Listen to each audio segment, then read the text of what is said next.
Good morning. It's Gary Sly and the Legacy of Handmade Objects. It's Monday, November 25th, and I realize Thanksgiving hasn't passed yet. I was out at the grocery store today picking up a few of the last minute things that I have to buy, but I couldn't wait to do some more stuff related to Christmas. I just love this season, and it's always such fun to think about how the work that we do, how the handmade objects that we love to create enhance and make this season better. Always mindful that the holidays are tough for some folks, and we certainly want to be aware of that. It's a time when folks have experienced loss, and sometimes people are just pretty down and out during this time. So I hope as we gear up and get ourselves excited about it, we'll also be conscious and sensitive of those that maybe aren't feeling quite as festive as we are. But I'm not going to let that stop me. Excuse me. I'm not going to let that stop me today. I want to just kind of show off some of the things that I have. Hopefully they'll give you some ideas, or at least maybe get you to thinking about where you can go and try to find some things that are similar to this as you think about handmade objects. I always remember with fondness a trip that I made to Israel way back in the 1980s. This is a little handmade creche from Israel made out of olive wood. And it's small and portable, and I've carried it around with me in all the various places that I've lived through the years, and it's something that I cherish. Having manger scenes or creches are wonderful ways for Christians to think about the story of Christmas, and there's so many different varieties of those that we'll find in all different parts of the world. Another favorite one of mine is this little tiny one made out of paper that came from Bolivia. I spent quite a bit of time in Bolivia at one point, took some folks down there to do some volunteer work.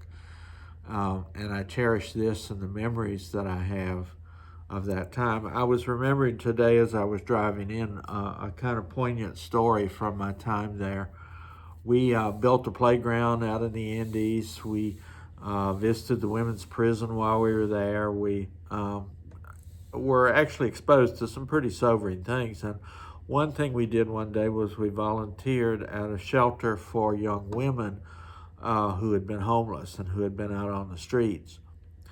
And what was so very poignant about it is one of the women was taking scraps of wood and paper and fabric, and she was making little kind of dioramas that were houses. So basically this was a homeless young lady, somebody who had very seldom ever in her life had a home, who was envisioning what a real home would look like, and she was putting scraps of paper and wood and fabric and all that stuff together and making these wonderful little dioramas of home. She gave me one of those as an expression of her love for us since we were there to help them that day. I don't still have that wonderful little diorama. I don't know kind of where it ended up through the years, but the memory of that, of the poignancy of that, of someone trying to create a home, at least in her own mind when she didn't have one. Another fun little product that I have here in the shop, and these are handmade manger scenes made by a fellow that lives here locally. And you can see he uses just real common elements, little pebbles and straw and things like that. And I would think some of you who are gifted in handcrafts with wood and such might find that to be something that you could do. Another favorite object that I have here in the shop, a young friend of mine is way into woodcraft, and he did these wonderful swirly Christmas trees, and they sit nicely up on top of a table. And you can see it's basically just these little pieces of wood that he has angled out and turned into a tree. Now I painted it with some reds and I put some ribbon on it just to make it show off a little more. So woodcraft is a nice way to create some things during the holidays. I also have a woman who does wonderful sewing, and this is an apron that she has for sale here in the shop. what a nice gift for the cook in your family to give them a fancy Christmas apron this year for the holidays. So those are just a couple of things, but as we think about the holidays, we know that there are folks who celebrate other holidays during this winter time as well. I have a wonderful little Hanukkah table runner that my friend Joan made, and I love that, and I love the colors, and it's something that I enjoy putting out and honoring the holidays that are respected by Jewish folks. My friend Connie last year sold some of these wonderful little banners with the month of December in them. They're not exactly Advent calendars because that's a slightly different schedule, but you can see she just bought fabric, and these actually have little pockets in them. So you can put little presents in there and make that a special treat. Even if it's just candy or treats for your cat or something like that, it's a wonderful thing. And that's handmade, and that's done by a quilter. So I hope that whatever your handmade creation of choice is, you can think about ways to celebrate the holidays. There are 14 winter holidays, including Christmas and Hanukkah during the winter. Diwali is a big one in the world of India and folks who celebrate Hindu traditions. Kwanzaa is a beautiful tradition in African American communities here in the United States. It's always good to remember that there are many different ways for people to express themselves and to think about their connection to higher beings. Now, one of the things I'm very attached to are my Christmas stocking creations. I've been making these for years. I will admit I don't finish them myself. I always have somebody else do that for me, but this is my own personal Christmas stocking, and I love it because it has Snoopy and Woodstock on it. And this is just a very simple embroidery design. This came with the design already on it. All I had to do was cover it up. I find that I tend to do things a little more simply for myself than I would if I were giving it away to somebody else.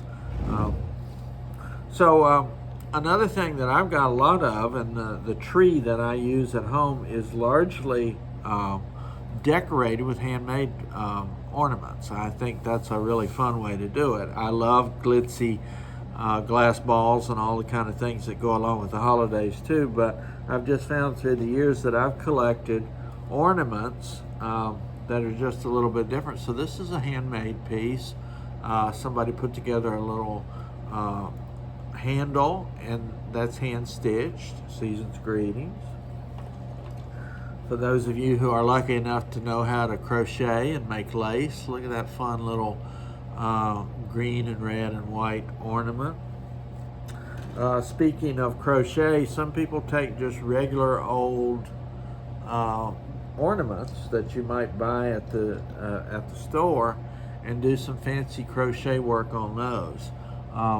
Crochet is one of the areas of craft that I am not good at all, but I love these, and I love showing off what other folks are able to do. And of course, you choose Christmas colors and designs. I'm not even sure where all these came from, but I really do like them. Let's see. There's a single color. There's one here I want to see. Oh yeah, I like this one a lot because you can see the lacy kind of crochet work behind the scenes. So pull out some of those old ugly ornaments that have begun to not look so nice and do something else with them. Needlepoint is another opportunity for you to make things. You can find these little designs almost anywhere. I know I have another fun one here somewhere. Where's another needlepoint? It's not going to pop up. Oh yeah, here they are. I have the Three Wise Men in needlepoint. I remember buying these in Portsmouth many years ago when I lived in Virginia. This is a handmade ornament that I bought when I was in Mexico City. Little sombrero with the tassel that goes with it. Quilters don't have to stop. with quilts. You can do little quilted pieces there. Isn't that a fun little piece that somebody did for me and gave it to me? I love embroidery, and I remember this as being one of the first embroidered pieces I ever did. It was a tiny little kit and comes with the frame and everything. And I was able to create that little fella.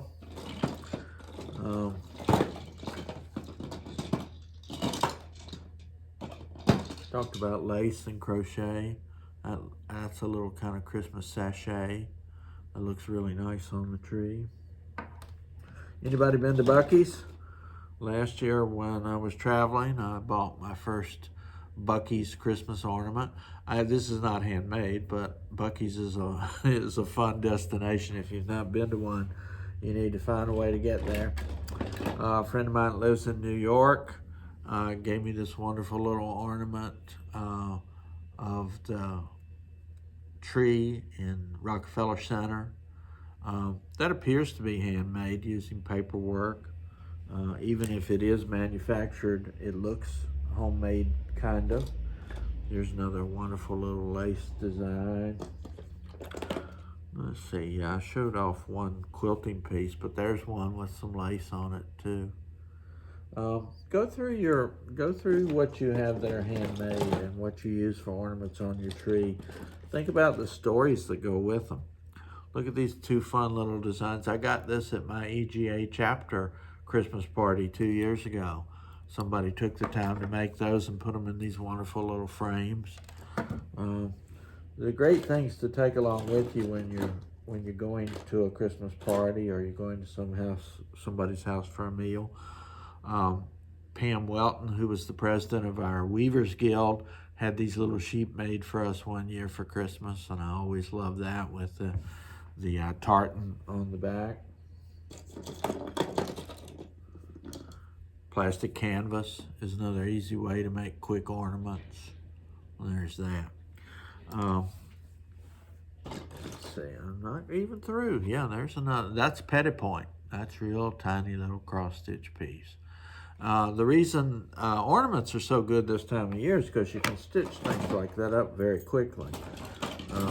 Here's the other wise man that I was looking for just a minute ago. That's needlepoint. Here's one that appears to be kind of macrame. Got a little bell on it, so that's a nice piece. Even popsicle sticks. See the little sleigh that's made out of popsicle sticks and ornamented. I used to have some really beautiful egg ornaments where people had blown the middle out of the egg and then decorated those, hand painted those.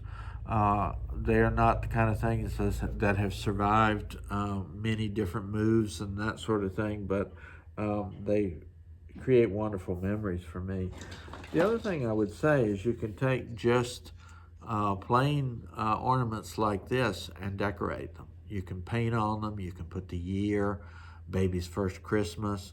You know, you can spend a lot of money on personalized things, or you could do it in your own handwriting. Another story I remember well from the years when my children were small. One year when they were pretty small, my daughter, my middle child, who's quite perceptive, was looking at the Christmas presents from Santa, and she said, "You know what? Santa's handwriting looks an awful lot like my daddy's." So you have to be careful. I mean, during this season with all the mystery and the magic that goes along with Christmas, you have to be sure you're not found out in some way, but even that's kind of part of the fun. So I hope you're looking for things to give to folks and help to commemorate these wonderful holiday season. This wonderful holiday season. I'll do what I can to share some more stuff about the holidays as we move forward. Things are getting really hectic here. I'm in earnest starting to kind of pack some things up here in the old shop. I'm leaving out all the merchandise, but there's all kinds of stuff behind the scenes. I cleared out my office space back there, and one of the women who works for me almost fainted. She'd never seen it without stuff piled up everywhere, and she didn't even know that it had a floor. So some of that kind of stuff is happening. On the 21st of December, people are going to come in here and help me box everything up. So the shop will be closed as of Saturday, December the 21st.